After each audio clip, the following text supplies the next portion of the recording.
O give thanks unto the Lord, for he is good, and his steadfast love never changes, and his faithfulness is everlasting to all generations.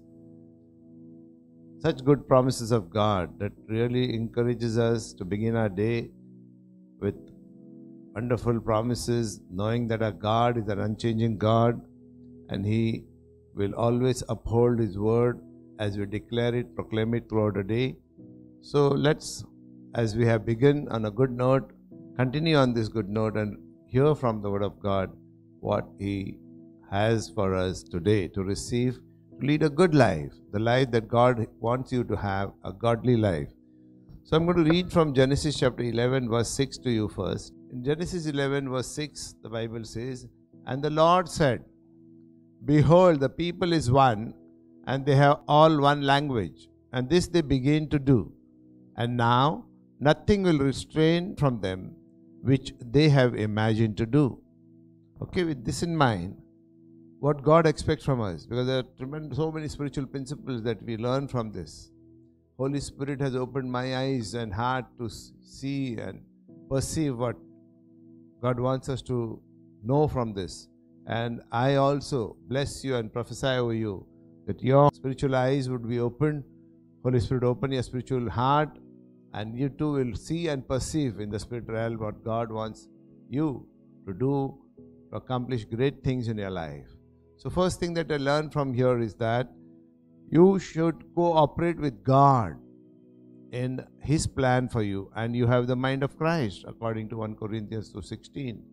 So you are not left on your own to do these spiritual things, godly things on your own strength. It is not possible for mankind to do that. Secondly, in order to do and be what God wants you to be and do what he wants you to do, you have the Holy Spirit of God in you. So Holy Spirit is the author of the Bible, and he will enable you, give the enabling power to put into practice what the Bible says.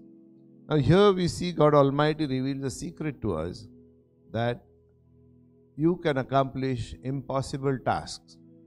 Now in Genesis chapter 11 verse 6 we are reading it, but it refers to the building of the Tower of Babel. The people of that time, okay, after Noah's flood, again Noah and his 3 sons and their wives, with this, their families, they started a new life, a new generation, kept on spreading all over the world, and they've come to a stage where again most of them have forgotten God and they want to do things in their own way and understanding. So here they begin to build a tower, and basis on which they want to do something was itself wrong. So first thing they said, let's build a tower that would reach heaven. Second thing they said, so that we will not be scattered all over the earth. And third thing they said, we will make name for ourselves. Now all 3 thoughts and with which inspirations with which they decided to build this tower were wrong, against the plan of God. Because in all this, they're keeping God out of the equation. So God doesn't want humanity to again fall into the same trap that the devil put Adam and Eve into, and they had to go out of the Garden of Eden. And then from then on, every human being that is born on this earth is born with their spirits dead because of disobedience. So now, this is what they are trying to do. So God himself comes down, the Bible says. It's the first time after Adam and Eve, when God would meet them in the Garden of Eden. The first time we are hearing that God himself coming down, okay, and seeing what they are doing. It's not that God could not know about it from heaven, because he is all-knowing God, he is omnipresent, omniscient. But to tell us the seriousness and importance of what was going on this earth, and to give us a glimpse of what can be accomplished in life if we follow certain principles. So God said here that among themselves they are discussing, the Father, Son, and the Holy Spirit. Okay, that by then Jesus had not yet taken that position of Son, but he's always there. He's God. Okay, so God said, now that people of this world have decided to do this, and the spiritual principle is because they have one language and one mind, saying nothing will be able to stop them and no one can restrain them. Now this is the key. for us. Now they were trying to gather around some inanimate, lifeless structure, a tower, Tower of Babel that we know as. They were trying to use that Tower of Babel as a rallying point for them to come together, remain together, stay together. But that's not the plan of God. For us, we know, Bible says, unto him shall the gathering of his people be. There is someone, there is some person that is a point of bringing us together under the banner of the Lord. And that is in Genesis 49 verse 10, second part of it says that. And that person is Jesus. So God's plan for the humanity that was away from him because of sin and trespasses was to unite them all under one Messiah, Jesus Christ, under his banner, and not this kind of lifeless structures that man has made. Second thing, they said we will make this tower because we can make name for us. But that is not a plan of God. God wants humanity to give all glory to him, not because he is not being glorified. There are angels of God, the cherubs around his throne, day and night, they keep on praising God. Holy, holy, holy. In eternity and for eternity, it just goes on every moment. So God is not hungry and thirsty for our praise. Or it is not that if I don't praise, God is deprived of some inspiration. It's nothing like that. But God wants us to know that human being, when we as human beings take praise, okay, we try to make name for ourselves, then there is always competition. And then people try to put each other down, pull each other down. There are killings and lots of atrocities and wicked decisions that people make. And that is why God doesn't want us to take glory for anything, but say, give it to me, because I can safeguard you, and then you don't have to have competition among yourselves. So that is another reason. The third thing that they were doing was they wanted to use this tower as a point where they will not have to scatter, but they will stay around there. But God already, when he spoke to Adam and Eve, when he created them, said, be fruitful, multiply, subdue the earth, and spread all over the earth, because that's the plan of God. Okay, Garden of Eden was a small area. Of course, it's quite big area, but in the terms of the entire earth. So God wanted to fill the earth, okay, with his people, with his children. So he doesn't want us to remain in one place. So that's another wrong step and plan that they had taken up into their hands. And then third thing, they said among themselves, the people at the Tower of Babel, when they were constructing it, that so that this tower can reach heaven. So they were making their own way to reach out to heaven, when we know that is not possible. No human being who is separated from God by their own sin, a sinner, cannot make a way to reach out to heaven or reach out to God and try to re-establish the relationship that is broken. We know that when Lord Jesus died on the cross of Calvary, the curtain in the temple tore from top to bottom, the Bible says. That means it is not human being trying to reach out to God, because they have not yet dealt with the basic cause of separation, which is the sin. So there has to be some dealing with that. So unless that cause of separation between man and God is dealt with, man can never unite with God. So then Jesus did that. So it is Jesus, God, came down from heaven in human form, and he, when he died on the cross and got rid of all our sins, because he paid the penalty for the sins of mankind, then he made the way. And that time Bible says the curtain in the temple tore from top to bottom. That is God making the way. Man can never make a way to God. Okay. So in all these three aspects, they were going to be miserable failures, and God did not want them to, that big tower falling over them, because you can't reach out to heaven. And God did not want them to just remain there away from him for the rest of their life, because future generations, God wanted to reach out to, and all of them, everyone who responds, okay. And God wanted them to reach heaven, okay, reach out to God through the way that God has made, because that is the true way. And that is why Jesus said, I am the way, the truth, and the life. No one can come to the Father except through me. Okay, so that was the reason. So we have learned something here from the construction of the Tower of Babel, that if we have one language and one mind, we can accomplish everything. Okay. Now, as the disciples of Lord Jesus Christ, we are all well equipped in this. First of all, the author of the Bible, Holy Spirit, who is God Himself, okay, is inside of you and inside of me. Okay. So as you yield to the Holy Spirit, okay, is God, He will make the Word of God alive to you. He will make it a rhema to us, a applicable, living and active Word of God. And the Word of God sets in motion very powerful spiritual dynamics, and you see it acting on your behalf. You will see it being fulfilled on your behalf. And that is what we all have as a testimony all our life. So my suggestion is that you shall implement this kind of submission to the authority of the Word of God and the Holy Spirit and Jesus Christ, that mind of Christ that you have in you, in your family. Because very important for us to establish that in your family, and also be a submissive part of the local church in which God has put you. Because we have a good example in Noah. Okay, Noah and his whole family would have died. Only Noah would have been saved, and the rest of the family would have perished with the rest of the world.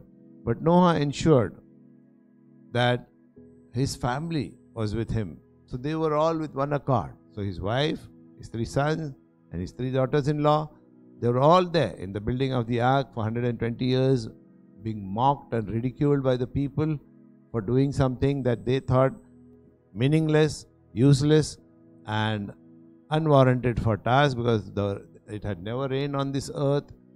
The ark was being built in a place where there was no lake, no river, no sea. So the possibility of ever that ark being lifted up and the rest of the world dying in the flood was something unheard of for the people of Noah's time. But 120 years Noah preached the gospel to them. That's what the Bible says later on. Okay, so that means he kept on doing what God told him, and his family also joined him. So very important for you and me is, say, Lord, you have promised that the salvation is for my entire household, and keep on praying for your family. And I assure you, because the Bible assures us, it's not my assurance, but it is our experience, that one by one every member of a family too will come to the kingdom of God. Okay, so that God will change them through your obedience, through your commitment. So Heavenly Father, who says that even a mother who is breastfeeding her child may forget, but I will not forget you. He says, I have made you the apple of my eye, okay, so that no one can touch you. So if at the same time, God, who knows the end from the beginning, had no other choice at the time of Noah, and in his infinite wisdom, he has seen that man has crossed all limit, mankind of that time. Okay, all the millions may be there. Okay, and they had reached a point of no repentance, a point of no hope for them. And Lord tried every possible thing, 120 years, drawing their attention to something, that a task that was given to Noah and his family, and they are doing it so diligently. It has not made any impact over their lives. Okay, and God wants to preserve the godly seed from Adam right up to the Messiah coming into this world. God needed a godly lineage to preserve a righteous, holy seed, okay, a bloodline that we know from the genealogy of Jesus. Okay, so if God had allowed Noah and his family to still continue with the rest of the world, the corruption could have entered even there, and the righteous seed, okay, the messianic lineage would have been polluted, and God had no other choice but to only preserve Noah and his family and bring his Messiah, Jesus Christ, through that lineage. Okay, and Lord Jesus came in human form, we all know, and he died on the cross and made the way for us. Now we are united under one banner. Just what the people at the Tower of Babel had decided that they want to make name for them. Now we know we give glory to Jesus, and through Jesus we glorify the Father. Holy Spirit always glorifies Lord Jesus. So we give glory to the right person where it is due, and don't make name for ourselves like what they were doing at the Tower of Babel. Also, he became the rallying point. Jesus, unto him shall the gathering of his people be, as I said earlier, and not some lifeless tower or structure. Okay, and third thing is, God has already given us the plan, the mankind, that we have to multiply and subdue the earth and spread all over the earth. And that is what is happening because the gospel of Jesus has reached every nook and corner of the world. Okay, so people of God, those who follow Jesus, have fulfilled this, what the people at the Tower of Babel, when they were constructing it, missed out, and they had to be scattered because God confused their language so that they will not bring all calamities upon themselves by the tower falling on them, doing something which was with their own power that they were trying to do. Okay, so devil had convinced, we have to understand the few things.